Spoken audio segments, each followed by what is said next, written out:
खुलुमबाय लोगोफोर, दिनैनि गोदान मोनसे भिडिअ फिन खेबसे नोंथांमोनखौ गोसो गोथारै बयखौबो बरायबावबाय। आसा खालाम नोंथांमोना भिडिअखौ मोजां मोनगोन आरो जोबजासिम नायलांबाय थागोन होननानै। लोगोफोर, बेनिफ्राय आं दिनैनि भिडिअआव नैबेनि सोमोन्दै खोन्थालांगोन।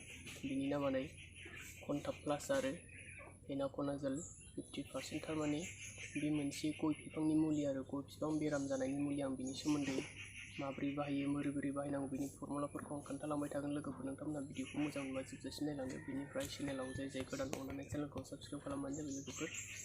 बिदिबा नोंथांमोना बिनि सोमोन्दै मोनथिनो भिडिअखौ फार्स्टनिफ्राय जोबजासिम नायलांबानो जाबाय लोगोफोर। होमब्लानो A to Z मोनथिजोबगोन आरो। थारमाने आं बे मुलिखौहाय एबारसो फार्स्ट टाइम बाहायगोन आरो। थारमाने जायहाथ' गय बिफां बा गय बागानफोर दं मिथिखायोआनो, गय बिफाङा बिराद बेराम जादों आरो बिदिनो बिजौ सेवनानै बिलाइ राननानै थैनाय जादों। बिनि थाखाय बे मुलिखौ बाहायनो नागिरदों आरो। बे मुलिखौ बहा मोनो होनोब्ला थारमाने मार्केटावबो मोननो हागौ। आं अनलाइनावसो अर्डार खालामदों लोगोफोर। सिगां आं बे मुलिखौहाय आनबक्सिंबो खालामखाबायमोन लोगोफोर। बिनिफ्राय आं एबार बे मुलिखौ बाहायनायनि सोमोन्दै खोन्थालांसै भिडिअआवहाय। नोंथांमोना भिडिअखौ मोजां मोनबा जोबजासिम नायलांबाय थाबानो जाबाय। नामखौथ' मिथिखाबायानो लोगोफोर, नै बिनि नामा बेनो आरो। बिनिफ्राय आं खोन्थालांबाय थानोसै लोगोफोर, नायलांबाय थादो। बेनिफ्राय नैबे मुख्रा थारमाने बियो 1 लिटार ड्राम आरो 1 लिटार दं बेवहाय मुलिया।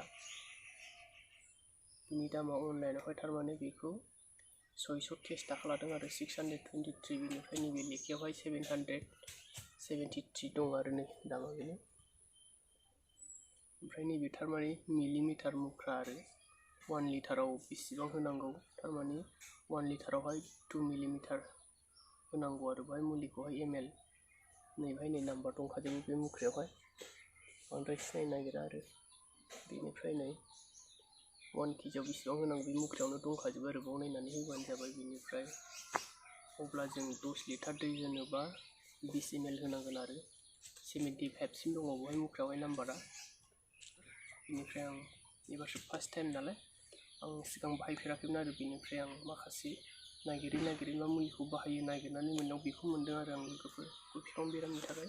बेनिफ्राय उनाव मा रिजाल्ट ओंखारो, बेखौ बाहायखांनायनि उनावहाय सानबेसेजों मा रिजाल्ट ओंखारो आं बेखौ उननि भिडिअआव लाबोफिनगोन लोगोफोर। बिदिबा आं भिडिअखौ स्टार्ट खालामसै लोगोफोर। नोंथांमोनहा जोबजासिम नायलांबाय थाबानो जाबाय फुल मिन्थिनो थाखाय आरो। नायलांबाय थादो लोगो। आं दा नै गय बिफांखौ बेबायदि हाग्रा सननानै लाजोब्बाय आरो गुदियाव। थारमाने बेवहाय दा हाखौ जावफ्लेनानै मुलिखौ लुना होबानो जाबाय आरो। ओमफ्राय आं दा खोन्थानोसै गय बिफांखौ। नै गय बिफाङा बिसोरनो आरो माखासे थैबायानो नै बिसोरो। बेनिफ्राय नै बिसोर माखासे रानबाय आरो गोमो जाजोबनानै दं बिलाइफोरा।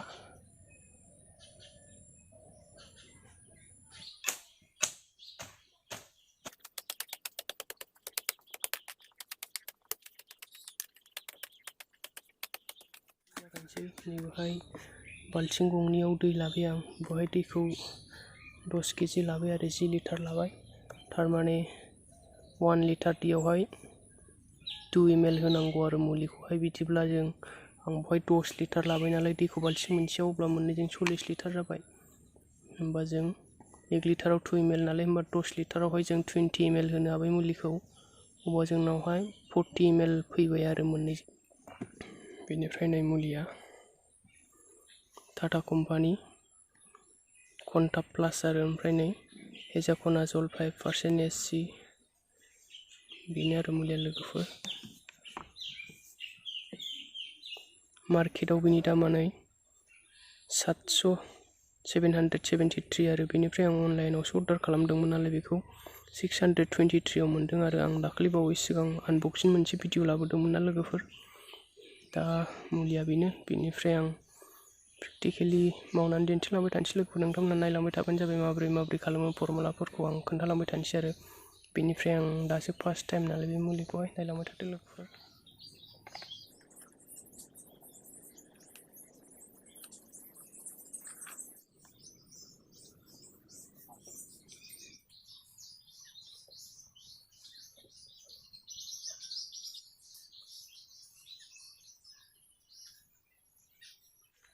मुलिया बांद्राय लाव नङा लोगोफोर, एसे आमथा लाथा खानाय बादिसो आरो।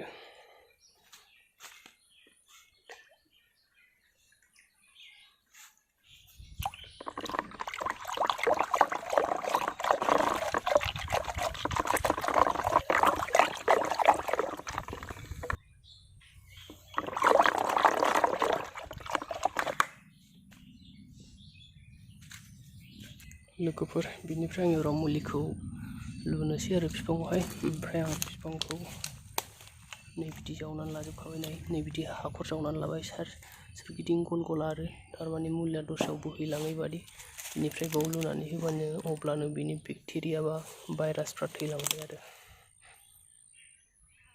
गय बिफाङाथ' नै बुरजायानो दं बेवहाय फांथाम दं आरो हरैथिंबो दङ बेनिफ्राय आं होलांबाय थानोसै लोगोफोर नायलांबाय थाबानो जाबाय।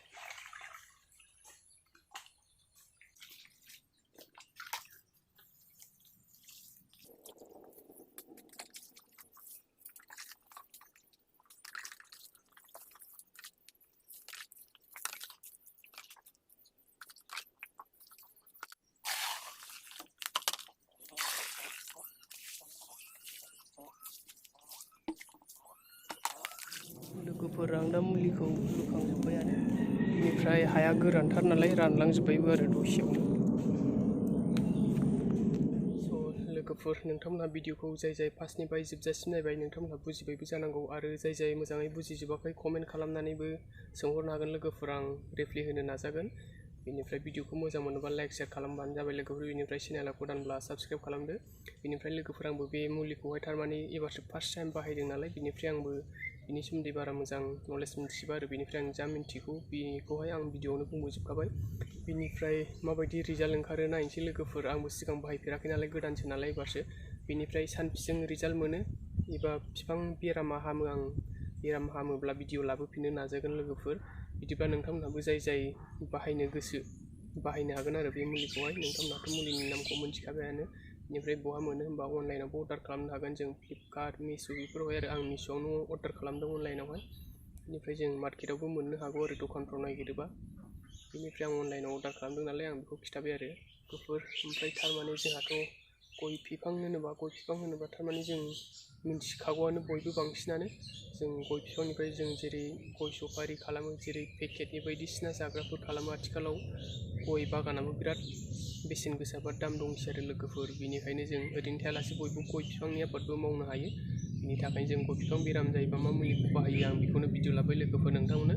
ओमफ्राय नोंथांमोनहा बिदिबा जोबनायाव खेबसे बयनिसिमबो खुलुमबाय लोगोफोर। दिनैनि भिडिअखौ आं बेयावनो फोजोबनाय जाबाय। गोजोन्थों बयनिसिमबो बाय बाय।